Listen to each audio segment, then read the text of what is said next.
Hello, good evening, good afternoon to all you white devils out there. And also, hello. I bid you welcome to my black brothers. And ni hao to all my Chinese motherfuckers out there, all my Jackie Chans and Wendy Woos and all the motherfuckers out there watching. I am the man of shill. And Criterion has announced some new things that they will be releasing in July. They've announced their July slate. And I'm here to tell you what I think about it. Because you care, you wanted to know. Everybody wants to know what I think about things. I suckle the Criterion teat, okay? So that makes me especially an expert. I bought my first Criterion in 1999. If you can say the same, let me know down below, and then we can like Highlander the thing out, right? We can try to chop each other's heads off, and there can be only one OG Criterion motherfucker. If you bought Criterion Laserdiscs, I bow to you, my man. I never bought a Laserdisc. I owned a Laserdisc player, but I never bought a Laserdisc. Anyway, I'm going to start with the one that my dear, beloved, sweet, sweet homie, Brian at Last Movie Standing, is particularly stoked about. I'm stoked about it too, but he's so excited. I love it. Barry Lyndon is getting its inevitable 4K upgrade. It's existed on Blu-ray for a while, but if you didn't buy it already, here's your chance. The 4K, I think it's been coming down the pike for a little while. I mean, Criterion started doing their 4Ks, I believe, in 2021 was, I think, the year that Criterion released their first 4K. That's just going off the top of my head, so correct me down below if I'm not right. And it was 2020 or 2022. I can't be that far off, is what I'm saying. But Stanley Kubrick is a no-brainer for a 4K upgrade. It makes a lot of sense. Barry Lyndon makes a lot of sense. It's Stanley Kubrick, right? Ryan O'Neal is in this bitch. It's lit by 10,000 candles. It got nominated for Best Picture. It's one of the best films of all time. At least that's what people say, et cetera, et cetera. So it's a no-brainer. This one is going to sell. I think this one is going to do good numbers for Criterion. I think they're in for a nice little payday. Motherfuckers going to pick this one up. I mean, even fuckers who bought the Criterion Blu-ray 4 years ago are going to, I think, upgrade. I think my one complaint with the idea of getting a 4K of Barry Lyndon is there's nothing new here.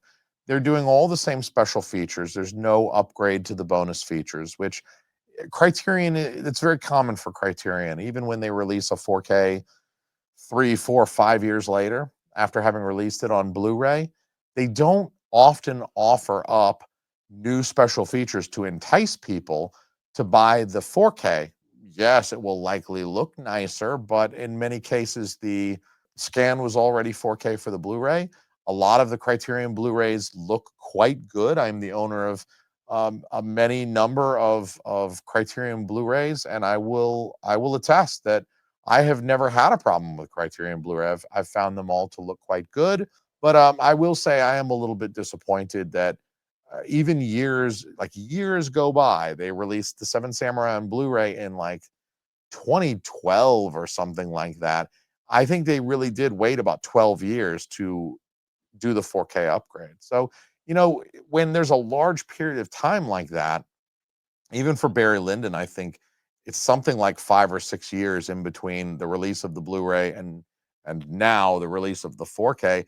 And I really would like to see in that span of time, like, prep some new shit, get some new shit ready for me. If you never bought the film, you're happy because you're getting a 4K and you're getting the special features. But if you already owned the film, I just wonder like what Criterion is thinking that they're offering this upgrade. They've got to be hoping that people are going to upgrade from the Blu-ray to 4K. But I don't know. There's a lot of people out there that are going to be saying like the Blu-ray looks fine to me. And so it almost feels like when Criterion is doing these format upgrades where it's just the format being upgraded, they're almost shooting themselves in the foot by releasing the Blu-ray years back. I mean, it almost seems like it might hurt their business. That's the only thing that's going to hurt something like Barry Lyndon. But I think Barry Lyndon is big enough that it's going to sell. That my prediction ultimately is that people will put down the money for that upgrade. Now, this next one I actually found pretty interesting. This is a pretty interesting re-release, in my opinion. It definitely caused me to raise my eyebrows and nod my head, kind of like I'm doing right now. I made this face when I looked at the email yesterday. I was like, The Adventures of Antoine Doinel. Good luck pronouncing that, mispronouncing media. This is a box set of Antoine Doinel films by Francois Truffaut. So glad I took French in high school. He made these films over the course of the 60s and the 70s. This set of films was released by Criterion in the DVD format way back in 2003. That's wild. It's been out of print for a long ass time. So it's kind of funny that if you go on eBay and look for this DVD set, like now, like today, like when I did, it's more expensive. The used DVD that's 20 years old, the DVD box set, 20-year-old DVD box set is more expensive on eBay by like 30 or 40 bucks than what Criterion will be asking for this set brand new on 4K. So you get a much better quality format and you get a new item for like 30 or 40 bucks less than buying an older format, used, already viewed. Who knows how much scratches and jizz and dust is all over these discs. I'd much rather get a new disc. Then if something's wrong with it, you can go back and complain. You can say, I bought this shit new. Y'all fucked it up. It's not, I bought it used from some guy at a fucking truck stop. Of course, he snorted blow off of it. And after he railed the truck stop prostitute, he did wipe his dick off on The Adventures of Antoine Doinel. I love the idea that like seedy truckers are watching French New Wave cinema, you know, when they're not banging truck stop prostitutes, of course, or maybe while they're banging the truck stop prostitute, leave it on, let her watch. Outside of this set, Criterion has only ever made the 400 Blows available as a standalone release. So it was really the only film in this cycle of films to remain in print over the years. And that does seem to be part of Criterion's recent push to bring some of their out-of-print titles back, which is awesome in my opinion. I think one of the best things that you can do is try to make some of your out-of-print titles available again to the people who want to buy them, and to fuck the scalpers who are selling them for $100. I mean, it's beautiful when Criterion brings something back. They did it with several releases last year, like The Long Good Friday and Peeping Tom. They brought these movies back and gave them 4K releases, and fuck the scalpers, right? Anything to fuck the scalpers, even though I am one. But this box set is one that's like somewhat near and dear to me, because this is one that my broke college ass could not afford back then. This is kind of like one that got away just because I was not in a position to be plunking down $100 for a box set of DVDs circa 2003, 2004. I'm in college. I didn't have a lot of money because I didn't really have a real job of any note. I wasn't selling drugs yet. So you youngins won't believe this, but at the time, Best Buy used to sell this shit. I had to walk past it all the time. I just couldn't afford it back then. And so I might have to pick it up now just because it's like, I didn't get you back then. But nowadays I can make it happen. And in 4K, no less. There are a few interesting things that I think about this release. First of all, Criterion used to put spine numbers on the fucking box. How fucking weird is that? There was a while there, the first several years, where Criterion would release a box set. The box set would be maybe 3 films and maybe a bonus documentary and a cardboard box to slide them all into. So I got my Ingmar Bergman set of 3 DVDs. I bought this at Borders at least 20 years ago. That's how fucking long I've had these. At any rate, this is a trilogy of films by Ingmar Bergman: Through a Glass Darkly, Winter Light, and The Silence by Ingmar Bergman, right? 3 movies, 5 spine numbers on this set, right? Each of the 3 movies has a spine number. This bonus disc here, this documentary called Ingmar Bergman Makes a Movie, is listed as like bonus content. Like, oh, bonus content includes this documentary, right? It's not a feature film in the trilogy, but even still, it has a spine number. So does the cardboard box. So even though there's 3 movies, Criterion's calling it a trilogy, the box has a spine number. I'll make it bigger over here. This box has a spine number. Each movie has a spine number, and the bonus disc has a spine number. How much fucking sense does that make? Now, The Adventures of Antoine Doinel came out at about the same time this box set did. Therefore, it has a spine number on the piece of cardboard. I wonder how Criterion is going to deal with that. Are they going to retain the piece of cardboard having basically the cardboard slip has a spine number?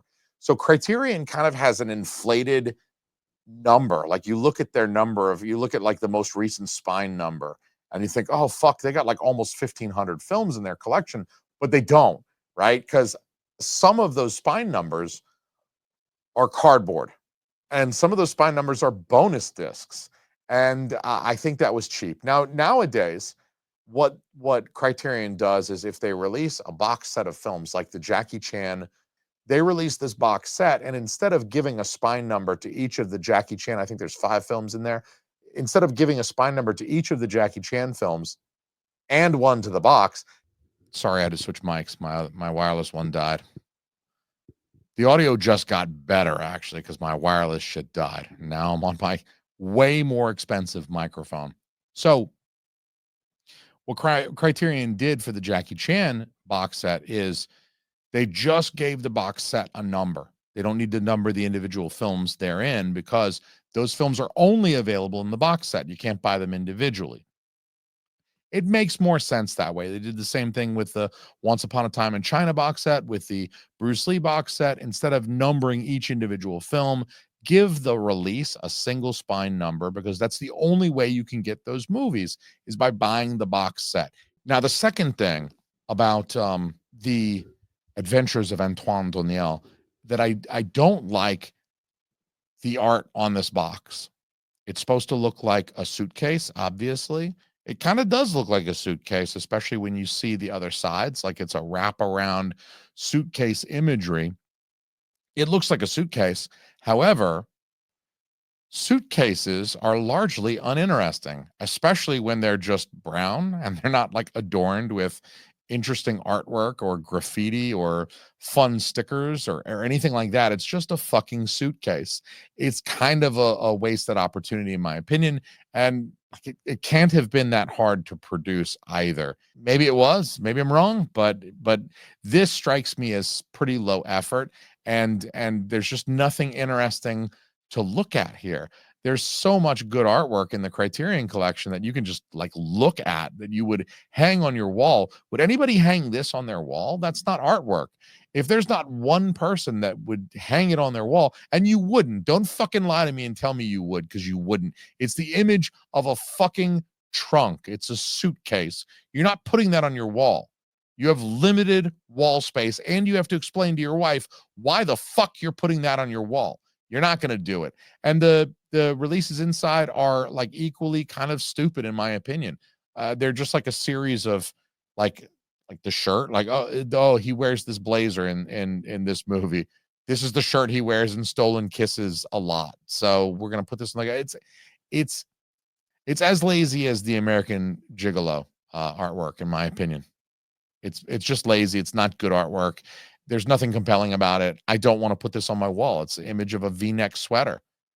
It's stupid. It's stupid artwork. So I'm going to buy this one because it's one of the ones that got away. I do want to penetrate this set, and I'm having an opportunity now, many years later, like Cinema Paradiso style. I'm having an opportunity to finally penetrate this one that got away, but I don't like the art. I don't like the way she looks. Also, Criterion's releasing Carnal Knowledge. This one is interesting. This one had a U.S. domestic DVD release way back in 1999. I find that kind of interesting that they never put this one out on any other physical release in the United States, at least. So there's no Blu-ray. No Blu-ray was released in 2012 or 2013. There was no like second DVD release. I mean, DVDs from 1999 are a little bit of a different beast than DVDs from 2005, 2006. I mean, in 1999, DVDs weren't even like anamorphic widescreen. if you put a DVD from 1999 into your 16:9 television that you own today, the thing's letterboxed on both sides. It's like letterboxed here and here. You got to like zoom in on your TV to get it to fit properly. It's terrible. And so I'm kind of surprised that like a movie that was directed by Mike Nichols won the Oscar for directing The Graduate. Jack Nicholson is in this shit. Art the fuck Garfunkel is in this motherfucker right here.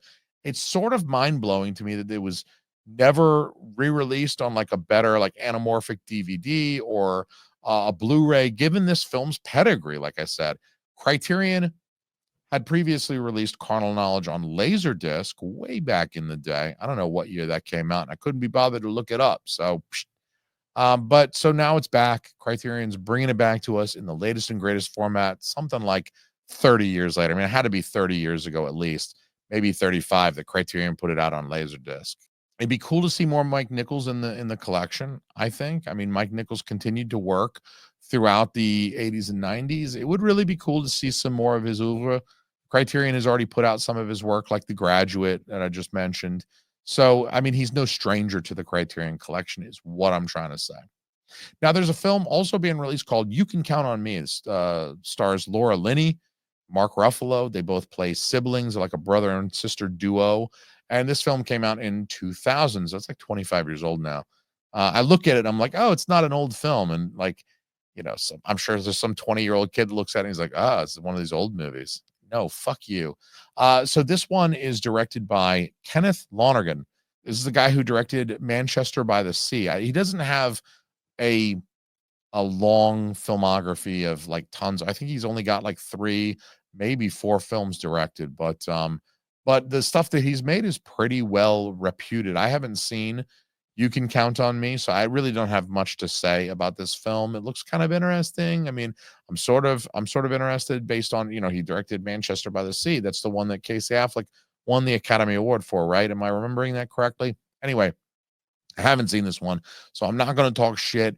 I'm not going to suck its dick either because I haven't seen it. But I do see some folks online that are excited. They're touching themselves rather vigorously over this one. So who knows? Maybe it's going to be great. If you love it, let me know. I'd love to hear from people who have seen this and what you think about it. So like fucking leave a comment down below so I can get like a headwind on this movie. Like, is this one that I'm going to need to pick up sooner, later? Can I sleep on it? Or is it just fucking mind blowing and I need to go get it right away? So here we got the big one that at least I'm most excited about is The Big Heat. This is a Fritz Lang movie. This is a 1953. He's kind of a classic. It's a later film noir. I mean, I think film noirs of the 50s are a little bit later on that bell curve of, you know, probably should have come out 10 years earlier, but it is directed by none other than Fritz the fuck Lang. So I will take it. A Fritz Lang film is definitely a film for me. I will buy anything that has that man's name on it, really. I mean, if we're being completely transparent here. The Big Heat had a Twilight Time Blu-ray release that is long out of print. That one's long gone, and it goes for stupid fucking prices on eBay.